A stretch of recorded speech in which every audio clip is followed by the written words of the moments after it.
আজ হঠাৎ সকাল সকাল এদের আগমন হয়েছে।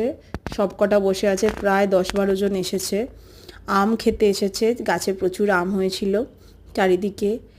একে একে আলু দেয়া হয়েছে, 2টো আলু দেয়া হয়েছে। 2টো আলু খাওয়া হয়ে অলরেডি খাওয়া হয়ে গেছে। 2টো আলু আবার চাইছে চাইছে বলে বসে আছে। ওদেরকে ডাকা হচ্ছে, ওরা আসছে না। আবার দেখো একটা আলু নিল, নিয়ে খেতে বসেছে। ওদেরকে ডাকছি, ওরা কিছুতেই আসছে না। এই সব আলু খেয়ে যাচ্ছে। এর আগে 2টো কলা খেয়েছে। আর এত মানে খিদে, ওরা খাবার দাবার মনে হয় পায় না সেরকমভাবে। এত মানে খিদের জ্বালায় হাই হাই করে খাচ্ছে একদম। আর ওদের দিকে তাকিয়ে তাকিয়ে দেখছে। ওই ওই বাড়িটার, সাদা বাড়িটাতে দোল খাচ্ছিল। এখান থেকে খুব ওই যে আওয়াজ হয়েছে, আওয়াজ হতেই পালিয়ে গেছে। গোগো চেঁচিয়েছে, গোগোর আওয়াজে পুরো ছুটে পালিয়ে গেল।